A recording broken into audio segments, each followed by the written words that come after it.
All right, welcome back. In today's video, I'm gonna show you how to take your audio and your voiceovers from sounding like this to sounding like this in just a few simple steps. Audio quality, as I'm sure you know, is one of the most important things in creating videos, whether you're doing it for social media or client work. If the audio is good and the video is not as great, you can still watch it. If the audio is terrible, you're gonna click off real quickly. Obviously, whenever possible, you wanna use the best microphone available. Right now, I'm using the Shure SM7B, but these tips and tricks I use across all of my microphones, whether it's my Sony microphones, my DJI, Rode, the built-in iPhone mic.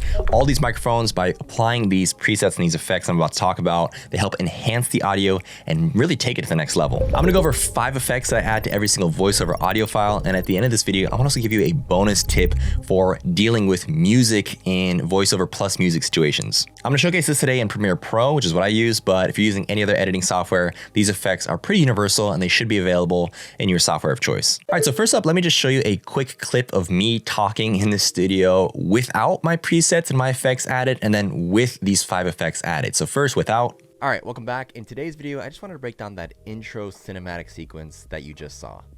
All right, welcome back. In today's video, I just wanted to break down that intro cinematic sequence that you just saw. You can clearly tell the difference. The second audio sounds a lot crisper, a lot deeper and more full. And the first audio file is actually just straight from this microphone. And it's usually how people use this microphone without any effects. And it just goes to show that even if you're using a really expensive microphone, there's different ways that you can elevate it. All right, so the first effect is called Vocal Enhancer. And you're just gonna click and drag this onto your audio file. Vocal Enhancer is a cheat code. It's one of the easiest ways to elevate any audio. And once you add it here, all you need to do is press edit, and then there are 3 options. Typically, I use low tone. You could use high tone or music. All these effects I talk about today specifically work with my voice, but you need to test all of these out and see if they work on your voice or whatever audio you're treating. For my particular voice, low tone works best. You can always change this to high tone and music and just see what works best for you. So this is without Vocal Enhancer. All right, welcome back. In today's video, I just wanted to break down that intro cinematic sequence that you just saw. And here's it with Vocal Enhancer added.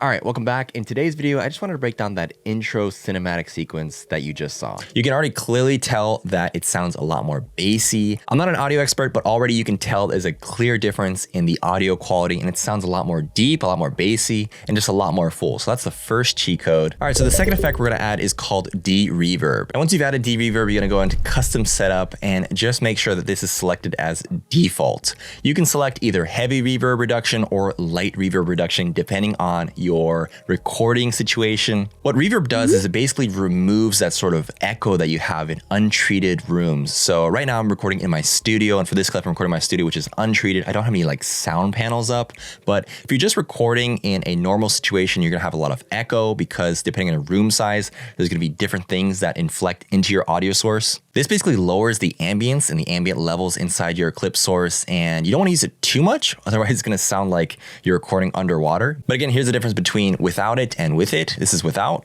All right, welcome back. In today's video, and then here's with. All right, welcome back. In today's video, I just wanted to break down that intro cinematic. It's very subtle. You don't want to overdo it, but these two coupled together really help elevate your audio. And again, I keep this on default, but you can do light or heavy depending on your situation. Next up is really important, and this is called Graphic Equalizer. And I have the 30 bands edition, and once you click and drag this on your audio file, you're gonna get this and click Custom Setup. And this is the way that I have my Graphic Equalizer set up. Basically, anything under 100, I've kind of lowered it almost like this pyramid here where it goes down to -24. And then again, at 10K, everything from 10K and above, I'm also lowering this down to -24. Basically what I'm doing is I'm reducing the areas of sound that you don't need to hear in a typical human voice. So the deepest of the deeps and the highest of the highs. And it's just getting rid of that noise that you don't need in your audio files. You don't want to get rid of too much. So if it starts to sound thin and crispy, then you're overdoing it. But by just doing the edges here, you're trying to get it nice and natural and not too muddy or crispy, but just kind of a natural state, and it just sounds a lot better. If you go into presets, you can actually play around with a bunch of these different presets to see what sounds best for your voice or your audio. But for me, I just leave it on default, and again, I just adjust everything below 100 and above 10K. And again, here is it without. All right, welcome back. In today's video, I just wanted to break down that intro cinematic sequence. And here's it with. All right, welcome back. In today's video, I just wanted to break down that intro cinematic sequence. Again, these are very subtle effects, and if you just add them one by one, you might not tell the difference, but together they work in harmony. Next up, we're gonna add something called parametric equalizer. So parametric equalizer, someone explained this to me, and basically you're adjusting different frequencies within your vocal range and within just sound in general. So when you go to custom setup here, I've just got it selected to vocal enhancer. When you first add it, just come up like this in default. If you go down to vocal enhancer, it's going to create this cool exponential concave graph. And basically what this does is it enhances the typical areas of your voice. You can go ahead and click and drag and adjust this depending on your voice. But for me, I just leave it on default. And for me, it sounds pretty good for my voice. Again, what it's doing is basically getting rid of any of these lower tones. And it does a great job of controlling the harshness of the higher tones, especially those S's. And so this coupled with the other effects work really well in harmony. One last time, again, without. All right, welcome back. In today's video, I just wanted to break down that intro. And here is it with. All right, welcome back. In today's video, I just wanted to break down that intro cinematic sequence that you just saw. The final effect is called hard limiters under amplitude and compression. Hard limiter is one of those safety nets. So it basically catches all those high syllables and makes sure that your audio, it doesn't make sure your audio doesn't clip, but it does a really good job of avoiding those really harsh peaking, especially when you add gain or you raise the overall levels of your audio. So in hard limiter, if you go to custom setup, I have it set to limit to -6 decibels. You can go ahead and adjust this again to whatever is your liking, whatever works best for your audio, but typically I have it to limit to -6 dB, or sometimes I'll do -3 dB. This is one you should just experiment with and see which preset works best for your audio. But again, for me, it works best with limit to -6 dB. This is it without. All right, welcome back. In today's video, I just wanted to break down that intro and with. All right, welcome back. In today's video, I just wanted to break down that intro cinematic sequence that you just saw. Again, on their own, they might not sound that different, that impressive, but together as a whole, they really help elevate your audio. And these 5 presets I do on every single audio clip. Again, let me just show you before and after. This is before, and this is with the actual presets and effects added. All right, welcome back. In today's video, I just wanted to break down that intro cinematic sequence that you just saw. All right, welcome back. In today's video, I just wanted to break down that intro cinematic sequence that you just saw.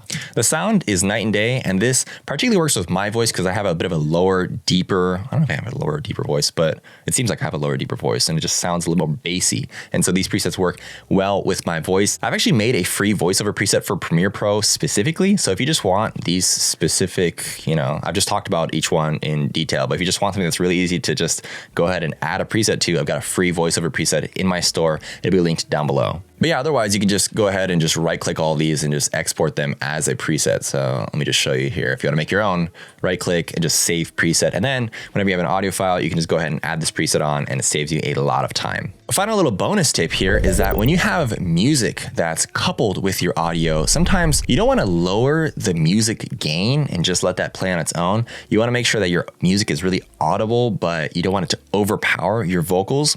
There's 2 things I add to almost every music file that really help me, especially when voiceovers. The first I'm going to add is called a low pass. Low pass basically reduces all of the higher frequencies in an audio file. So everything above 1495 Hertz is going to get cut off. Here's music without low pass.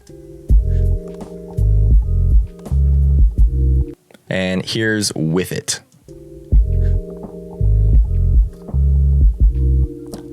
You can tell what low pass is. It's kind of like that muffled effect. So I add that a lot when I have voiceovers on top, just because, it's an easy way to reduce the strength of an audio file or a music. But the more important effect that I add is called mastering. Mastering, again, is built in. And if you just click and drag it here, if you go into mastering, you're going to click edit. And the first preset that I select is called make room for vocals. I think if you just out of the box, it's going to come up as bright hype. If you click, go down to make room for vocals, and you're going to have this curve here. What I like to do now is just click and adjust. In this video, I just wanted to break down that intro cinematic sequence that you just saw. And there's a frequency where your specific voice leads. For me, it's typically between 1 and 2000 Hertz. So back in today's video, I just wanted to break down that intro cinematic sequence that you just saw. And what this does, it allows the music to stay at a pretty high gain, but it sort of like reduces just the area, just that pocket of where your voice lies. So everything around sounds really full still, and you still have room for your voice to shine. All right, welcome back. In today's video, I just wanted to break down that intro cinematic sequence that you just saw. And here's without mastering. Welcome back. In today's video, I just wanted to break down that intro cinematic sequence that you just saw. As you can tell, that one, it's really battling both with my music and my voice. They're really battling each other, and it's kind of hard to focus on one or the other. And by doing the mastering, in today's video, I just wanted to break down that intro cinematic sequence that you just saw. It's a lot easier to focus in on the vocals, and that's just a tip to really make sure that your music doesn't overpower your voiceovers and whatever audio you're working with. So yeah, those are a few different effects that I add to every single audio file. These tricks work on any microphone, really. I use them on kind of this expensive microphone. I use them on cheaper microphones. It's just a great way to make sure that you're getting the most out of your audio, getting the most out of your sounds, so that you can make sure that your voice sounds really full and it sounds great in whatever atmosphere. Again, I'll have the preset linked down below in the description, but if you're interested in my color grading, my sound effects, any of that jazz, my presets, go ahead and check out my store, linked down below. It's a great help to the channel. And if you've been watching this channel, you've seen these motion graphics that I add to every single video. These are all custom built, and I recently just added them to my store. So if you're interested in checking them out and using them in your own videos, I've got a Premiere Pro pack, so they're Mogurts that you can add to any project. You don't need to dive into After Effects, and you can just adjust the specific parameters, the text in each of these motion graphics. And I've also released a more advanced After Effects pack with these sort of social animations, a lot of cool things that you can incorporate into your videos for both YouTube and Instagram and TikTok. Really appreciate all the support in the channel. Thanks again for watching to the very end. If you made it this far, make sure to leave the word sound in the comments below so that I know you made it to the very end. Thanks again for watching, and I'll see you guys in the next one.